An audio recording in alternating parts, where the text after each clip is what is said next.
ছাত্ৰ-ছাত্ৰীসকল আজিৰ ভিডিঅ'টো লৈ আহিছোঁ ক্লাছ 10ৰ ইংলিছ ছাবজেক্টৰ মেডাম ৰাইড দ্য বাছ লেচনটিৰ MCQ সমূহ। ফাৰ্ষ্ট কুৱেশ্যনটো চোৱা, হু ৱাজ বালিয়াম্মাই? বালিয়াম্মাই কোন আছিল? ইয়াৰ এনচাৰটো হ'ব option B 8 year old girl।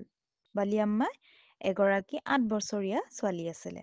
Next কুৱেশ্যনটো চোৱা, who translated the story madam rides the bus from Tamil? Madam rides the bus ষ্টৰীটো তামিলৰ পৰা কোনে ট্ৰান্সলেটেড কৰিছিল, অনুবাদ কৰিছিলে? ইয়াৰ এনচাৰ হ'ব অপশ্যন চি K.S. সুন্দৰামে।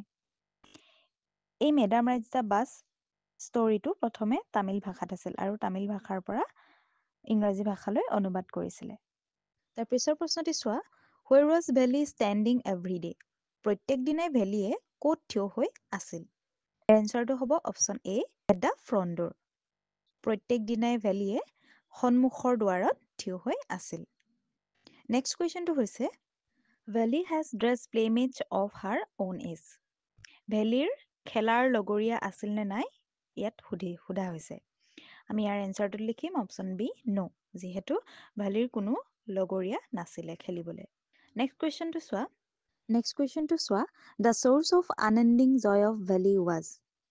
ভেলিৰ অন্তহীন আনন্দৰ উৎস আছিল?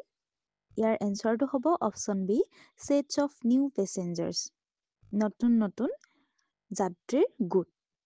অৰ্থাৎ ভেলিয়ে কি কৰিছিলে, তাইৰ ঘৰৰ সন্মুখৰ দুৱাৰত ৰৈ সদায় বাছেৰে অহা যোৱা কৰা যাত্ৰীবিলাকক চাই আছিলে আৰু সদায় তাই নতুন নতুন যাত্ৰীৰে ভৰা বাছবিলাক দেখিছিলে আৰু তাই তেনেকৈয়ে খুব আনন্দিত হৈছিলে। নেক্সট কুৱেশ্যনটো চোৱা, Valli wanted to ride on a? ভেলিয়ে কিহত ৰাইড কৰিবলৈ বিচাৰিছিলে? ইয়াৰ এনচাৰটো হ'ব অপশ্যন বি বাছ। বাছেৰে তাই যাত্ৰা কৰিবলৈ বিচাৰিছিলে।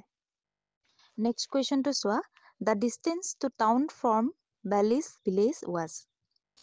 ভেলিৰ গাঁওখনৰ পৰা টাউনলৈ কিমান ডিষ্টেঞ্চ আছিল, কিমান দূৰ আছিল? ইয়াৰ এনচাৰটো হ'ব অপশ্যন বি 6 miles। যিহেতু ভেলিয়ে তাইৰ গাঁৱৰ পৰা টাউনলৈ ফুৰিবলৈ গৈছিল আৰু সেই টাউনখনৰ কথা ইয়াত সোধা হৈছে। কিমান দূৰ আছিলে? 6 miles। নেক্সট কুৱেশ্যনটো চোৱা, the fare was dash one way? যিহেতু ভেলিয়ে গাঁৱৰ পৰা নগৰলৈ বুলি বাছেৰে যাত্ৰা কৰিছিলে আৰু সেই বাছেৰে নগৰলৈ যাওঁতে কিমান পইচাৰ প্ৰয়োজন হৈছিলে এবাৰ যাবলৈ? ইয়াৰ এনচাৰটো হ'ব অপশ্যন এ 30 paise। নেক্সট কুৱেশ্যনটো চোৱা, how much time did the bus take to reach the town? টাউনত পাবলৈ অৰ্থাৎ নগৰত পাবলৈ বাছখন কিমান সময় লৈছিলে? ইয়াৰ এনচাৰটো হ'ব অপশ্যন চি 45 minutes, 45 মিনিট লাগিছিল। ইয়াৰ পিছতে who yelled as stop the bus stop the bus? বাছখন ৰখোৱা বুলি কোনে চিঞৰিছিলে? ইয়াৰ এনচাৰটো হ'ব option B Valli. Next question, what did the conductor call Valli? কণ্ডাক্টৰজনে ভেলিক কি বুলি সম্বোধন কৰিছিল বা কি বুলি মাতিছিলে? যিহেতু ভেলি এগৰাকী 8 বছৰীয়া ছোৱালী আৰু তাই গাঁৱৰ পৰা টাউনলৈ বুলি বাছত যাত্ৰা কৰোঁতে বিহেভিয়াৰবিলাক খুব ডাঙৰ ছোৱালীৰ নিচিনা কৰিছিলে। সেইবাবে কণ্ডাক্টৰজন অলপ ধেমেলীয়া আছিলে, সেইবাবে তেওঁ ভেলিক মৰমতে বা ধেমেলীয়াকৈ মেডাম বুলি মাতিছিলে। নেক্সট কুৱেশ্যনটো চোৱা, who is the author of the lesson madam rides the bus? Madam rides the bus লেচনটোৰ অথৰ কোন আছিলে, লিখক কোন আছিল? ইয়াৰ এনচাৰটো হ'ব অপশ্যন চি বালিকানান। ছাত্ৰ-ছাত্ৰীসকল, তোমালোকে মেডাম ৰাইডছ দ্য বাছ লেচনটোৰ অথৰজনৰ নাম মনত ৰাখিবলৈ একেবাৰে সহজ, যিহেতু আমি এই লেচনটোত ভেলিৰ বিষয়ে পঢ়ি আছোঁ আৰু অথৰজনৰ নামো প্ৰথমে ভেলি নামেৰে আৰম্ভ হৈছে, অৰ্থাৎ ভেলিকা নান। I simply have to go to the town. Who said this line? মই মাত্ৰ টাউনলৈ যাব বিচাৰিছোঁ। বাক্যশাৰী কোনে কৈছিলে? ইয়াৰ এনচাৰটো হ'ব অপশ্যন 3 ভেলি। নেক্সট কুৱেশ্যনটো হৈছে, ভেলি গেভ চাম ড্ৰেছ ষ্ট'ৰেজ ফেয়াৰ? ভেলিয়ে কিমান পইচা দিছিলে? ইয়াৰ এনচাৰটো হ'ব দিছিলে। নেক্সট কুৱেশ্যনটো হৈছে, দ্য কণ্ডাক্টৰ ৱাজ এ ড্ৰেছমেন? কণ্ডাক্টৰজন কেনেকুৱা আছিলে? ইয়াৰ এনচাৰটো হ'ব অপশ্যন এ জয়ফুল। কণ্ডাক্টৰজন খুব আনন্দদায়ক আৰু খুব ফূৰ্তিবাজ মানুহ আছিলে, সেইবাবেই তেখেতে বাল্লিক মেডাম বুলি মাতিছিলে।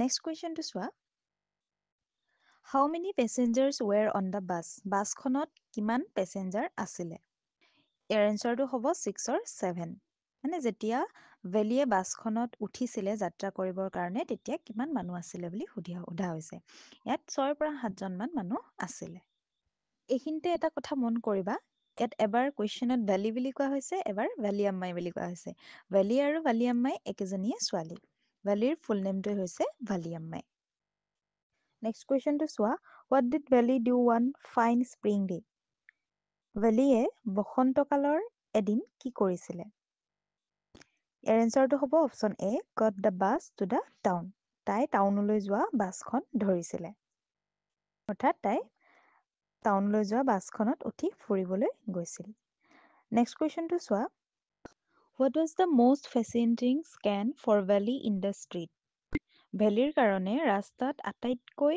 মনোমোহা দৃশ্যটো কি আছিলে ইয়াৰ এনচাৰটো হ'ব option A the bus with new set of passengers every time প্ৰত্যেকবাৰেই নতুন নতুন যাত্ৰী বাছত উঠা দৃশ্যটো তাই খুব ভাল পাইছিলে ছাত্ৰ ছাত্ৰীসকল 2025 HSLC প্ৰিপেৰেশ্যনৰ বাবে তোমালোকৰ অন্য ছাবজেক্টসমূহৰ কমন কুৱেশ্যন এনচাৰৰ প্লেলিষ্টৰ লিংক ডেছক্ৰিপশ্যনত দিয়া আছে তোমালোকে চাব পাৰিবা